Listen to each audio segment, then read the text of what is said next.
Tonight's scripture comes from the book of Mark, chapter 4, verses 30 through 32. Again he said, "What shall we say the kingdom of God is like, or what parable shall we use to describe it?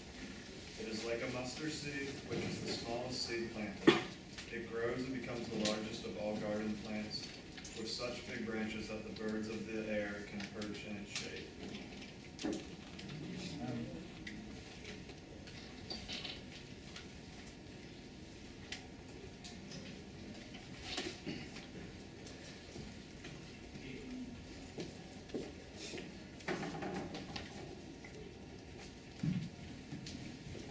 Good evening, family.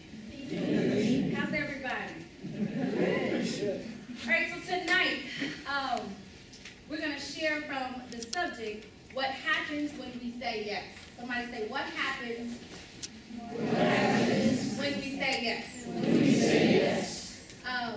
Want to first, before I get into it, do want to acknowledge my awesome, fabulous, fantastic, beautiful family that has traveled all the way from Kansas City. Mom, dad, stepmom, both grandmas, auntie, uncle, God bless you. I love you for being here. Thank you, Mommy, for playing and being with me all week. It's been wonderful.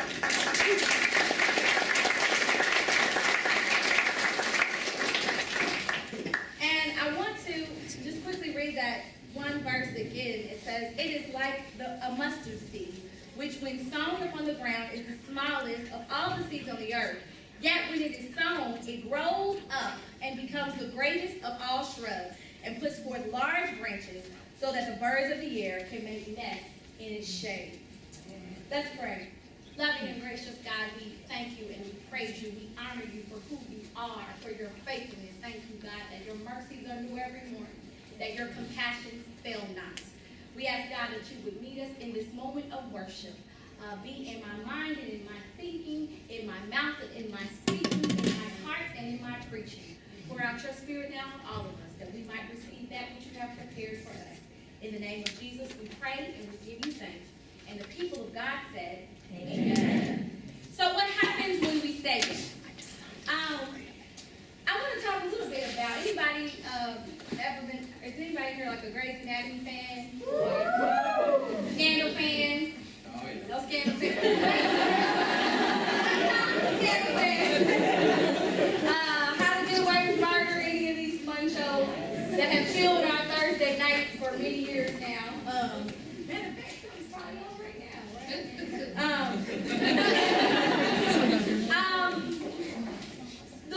The woman, the whiz behind the success of all those shows is a woman named Shonda Rhimes. Anybody heard of Shonda Rhimes, right? Wonderful, wonderful woman. She kind of got her start, her big break initially was Grey's Anatomy. And she went on to do Scandal and went on to also do How to Get Away with Murder. She is like the woman now in Hollywood in terms of TV, right? She has figured it out. The thing was, everybody had sort of gotten away from watching network television, right? Because you were all watching Netflix and all those shows on Hulu or whatever. And so people had gotten away from actually watching TV. And so the networks were all trying to figure out how do we get people to watch TV. So Shonda Rhimes figured it out.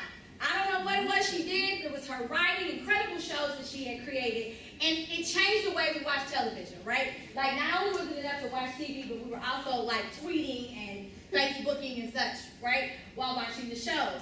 And so it was a huge success. She's this incredible, incredible woman, and incredible in her craft. But what's interesting is that you would never know this, but she's super, super shy. Like, incredibly shy, like completely introverted. It's so bad, like, whenever she would never do unnecessary media interviews. She didn't want to talk to anybody. She just wanted to kind of be behind the scenes. Nobody sees me, no one talk to me. Her introvertedness was like so serious. She would actually have panic attacks when she would have to speak publicly. Like, it was a big thing. But one day she wrote this book about a year ago. It came out called The Year of Yes. The Year of Yes. And the thing about this book is she challenged herself to start saying yes to things, but because she was so shy, she would always say no to everything. And what happened was she was having breakfast or something with her sister. I think it was Thanksgiving. So about a few years ago around this time, it was Thanksgiving, and she was like bragging to her sister because of her success of all these great parties and A-list events she was getting invited to, right? Like, she was very impressed with herself. Like, I was invited to this party, and I was invited to come to Paris, and I was invited to do this and to do that. Just going on and on and on. And her sister was like, she just looked at her real serious and was like, are you going to go to any of this stuff? She said, and because the thing is, Shauna would always say no. Like, every time somebody would ask her to do something exciting or big, she was like, no, I can't do it. And she said to her, you never say yes to anything. And that thing, like, totally disrupted Shauna's life. And she decided a few months later that she would spend the next year saying yes to things, right? No more saying no. She decided she would start saying yes. And I just wonder how many of us constantly say no to opportunities that present themselves to us. Are we the kind of people that go for it? Or are we the kind of people who opt to sit out on the sidelines all the time and watch everybody else live life to the fullest? I mean, are we the wallflowers of the world? Or can we be found in the middle of the dance floor enjoying ourselves and leading the party? Do we prefer to stay home, or are we the kind of people that chase after this adventure and that adventure? Do we go after our dreams? Now, you don't have to answer out loud. But what is your MO? You know, do you actually go after what you want, or go after and say yes sometimes to awesome opportunities that present themselves to you? As we keep discussing this, I want you to ponder that, whether you're a person that says yes or says no. And why is that so important? More specifically, why is saying yes important for the Christian? Well, the truth of the matter is that every Christian, every believer has a call on her or his life. God indeed had an idea in mind when creating each of us, right? From the very beginning, God had a plan for us. It says in the book of Jeremiah, before I formed you in your mother's womb, I knew you. And before you were born, I consecrated you. I called you to be a prophet to the nation. God is saying this about Jeremiah. The prophet Jeremiah, not that one. God is saying, Jeremiah, I have plans for you. There's something I'm calling you to do. I know that my people are going to be in captivity in Babylon, so I'm going to need a prophet to minister to them during that time. We can think of other great people in history, like a Dr. Martin Luther King, who was, born, and it was like God knew that there would need to be some civil rights leader to lead the people, or maybe somebody who needed to kick off the civil rights movement. So there was a Rosa Parks who would spark the whole thing with the Montgomery bus boycott. Or you might think of some other great people like Nelson Mandela, who God would raise up, you might say, to lead the fight against apartheid in South Africa. Now, maybe these calls received from God are direct ones, or maybe they are persons who are led into these purposeful roles because of their interests, their talents, or their passions. And it all happens because there is a need in the world, a need in the community. There seems to be this divine appointment for them to be placed in the right situation at the right time so they can answer their call. But similarly, before we were ever born, God formed us in our mother's womb, and God also knew us, knew what our talents and gifts and graces would be, and knew that God had something God wanted us to do. And the point is that when there is a need, God creates, God calls, God anoints, God raises up one of God's own people to help meet the challenge. And I want you to be clear, though, that this concept of a calling is not just for leaders or preachers or politicians or people you see on TV, people with perceived status and power. No, every child of God has a purpose, has a call on their life. There is something God is calling you to do. It may not be to lead a modern-day civil rights movement, but God has called you, each of you, to do something. Maybe part of God's purpose for you is to love on children who don't have enough love, or to empower women. Maybe it's to start some business that's going to transform the way we communicate. Or maybe you have to finish this degree, or maybe go on later to do another one. I don't know what it is that God has put in you, what your purpose is, what your call is, but there is something God has called you to. And now if you suspect, though, that you are a person that once you have understood that you've been called to something, that you tend to say no or back away, I just want you to listen for a minute and let's kind of talk about why. Because there's a lot of people that never actually do go after the things they feel called to do. And some of those things, or maybe they do, but sometimes there's some hesitancy there. And part of it, if you look at the text, it says, the mustard seed, which when sowed up on the ground, is the smallest of all seeds. And I want to point there to say, sometimes we won't say yes because we devalue who we are and what we have to bring. We think we're too small or we're not good enough. We doubt our abilities, right? Jeremiah was concerned about being too young. Moses said, but I stutter. I can't go before Pharaoh. I can't do it. I'm not elegant enough. Or sometimes we're too scared of the unknown. We don't know where this is going. So, good God, I don't think I'm going to be able to do it. You're going to have to get somebody else, right? Sometimes it could be we say no or we're hesitant because it's unpopular. You know, we're worried about what will my friends think if I try this, if I step out there and do something different. Or sometimes we're plainly too comfortable. We're used to saying no to stuff. We like everything to stay the same. We don't want to change. We want everything to be just like it is. Maybe we're comparing ourselves to others and their story, their journey, and their call. We fail to distinguish between someone else's path and our own. Maybe we got a history with saying yes. The last time we said yes, we got hurt. We failed. It was terrible. It was awful. And I don't want to experience that again. Maybe it just looks too hard, or we are scared. Not necessarily that we'll fail. Maybe we're scared we'll succeed.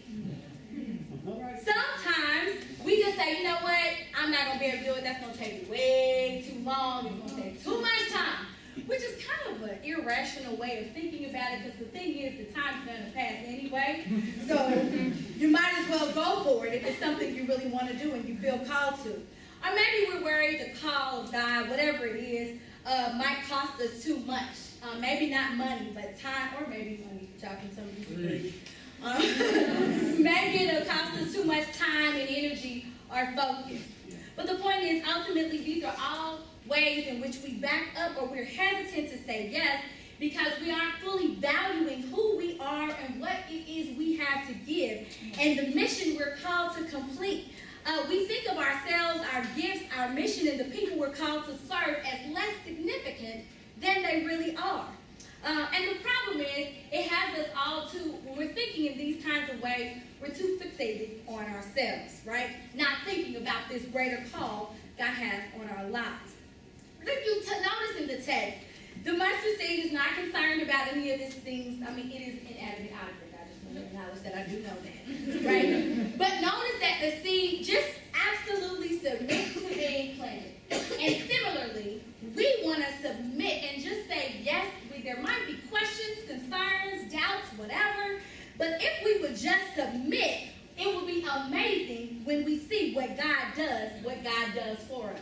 Amen. Now let's look closer. It says in verse 32, it says, yet when it is sown, it grows up. I'm going to stop there. This means that the mustard tree or the mustard seed does not grow overnight, right? There's a process at work there. It has to stay in the ground for a little while. It doesn't start as this tiny seed and turn into this big mustard shrub overnight. It happens slowly and surely. The point here is that we're not all going to become who we're called to be in one moment, after one trial, through one controversy, or because we stood through one temptation. No, we are called to continually submit and say yes to God because it is a process. Philippians 1:6 says, he that hath begun a good work in you will perform it until the day of Jesus Christ. It's like God is a good contractor, shows up every day, keeps doing the work, never stops, keeps building, keeps pouring in, keeps doing those things inside your life as you decide to submit to God. For we know all things are working together for the good of those who love God, who are called according to God's purpose. That means that no matter what happens, God is still going to figure it out and work it out for your good, for God's greater purpose. And the point is, though, that you're never going to become this thing that God wants you to become, this big, amazing tree, right? If you quit every time it gets hard. Or if can you imagine if the seed keeps jumping out the ground every time it starts raining or storming? It's never going to grow. So you've got to keep yourself planted, keep showing up, keep doing the work, keep seeking God. And how do you do that? You ask, what does that mean practically? Doing what you're doing, coming to chapel, worshiping, seeking God, spending time in devotion, going to a Bible study, doing the things you need to do to constantly chase after God, constantly try to discern, constantly try to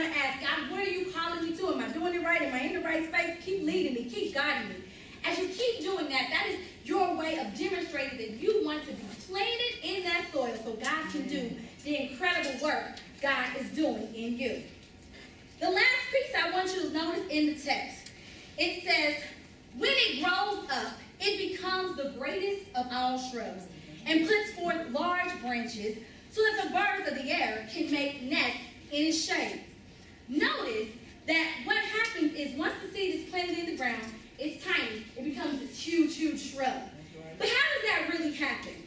What's interesting when you look at this text and the formulation of the language that's used here, it really is akin to a tree that is described in Ezekiel 3:7, which says it was beautiful in its greatness, in the length of its branches, for its roots went down to abundant water. Another place in Ezekiel 31:4, it says, the waters nourished it, the deep made it grow tall, making its rivers flow around the place it was planted, sending forth its streams to all the trees of the field. This means that once we say yes to God, God does do God's part and starts to develop us. We get planted in that good soil.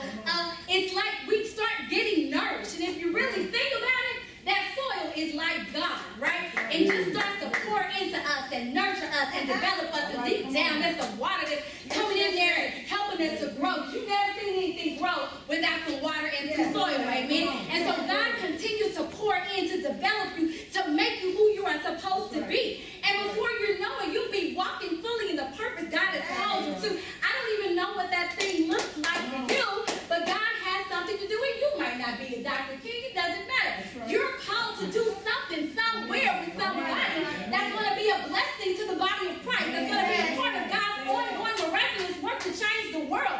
This is not just stuff I'm saying. This is what God is doing. It's so important that you decide, I'm going to go for it. I'm going to sign up to be a part of what God is doing. But I hope you didn't miss what I said. Okay. Notice that the growth did not just happen. It says that once the seed is planted and sown in the ground, that's when it starts to grow. And if God is like the soil, that means that it is God who is the very source of life that is doing the work to grow us. We aren't responsible for growing ourselves. We are simply responsible for submitting to God's plan of growing us. We are not supposed to fix everything. Yeah, we got some flaws. Yeah, we got some stuff we got to work out, but God's going to do that in us. It is God's work to transform us. So as we decide to submit, we let God do what God does. It is God's business. The growth part, that's God's business. So we don't have to fix it. God does it. All we do is to say, yes, God, I'm going to do what you called me to do. Paul said it this way. He said, I planted, Apollos watered, but God gave the increase. And as we start experiencing that increase that God gives, look how that mustard tree seed grows into this big, beautiful tree. And it says that the birds that are flapping around, they're able to find sanctuary and rest in its branches. I want you to know there are some folks that are waiting on you to grow up and be who God has called you to be. I don't say that with pressure. I say that with love and encouragement. There is something God is doing in you, and God is ready to develop that thing in you. And I don't know what it is. It may come through the career you do. It may just be a ministry you're part of at church or something outside the church. God's call is bigger. We can't put God in a box. I don't know how God's going to develop it in you, but all you got to do is just say yes.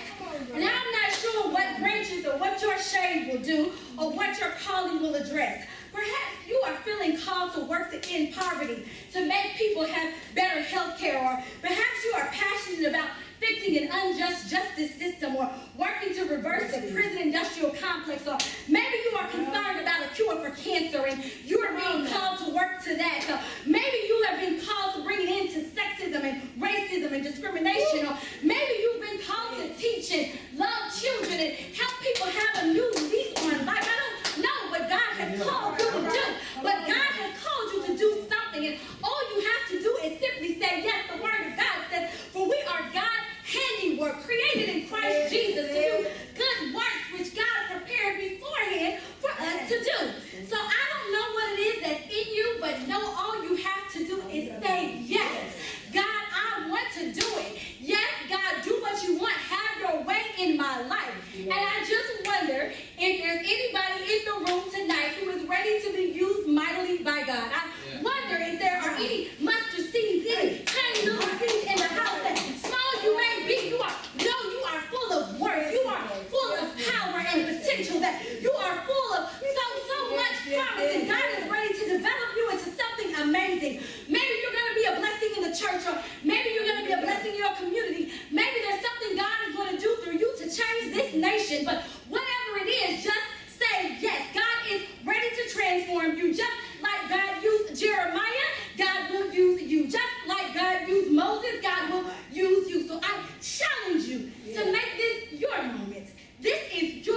to say, yes, God, yes, I'm ready to do what you called me to do.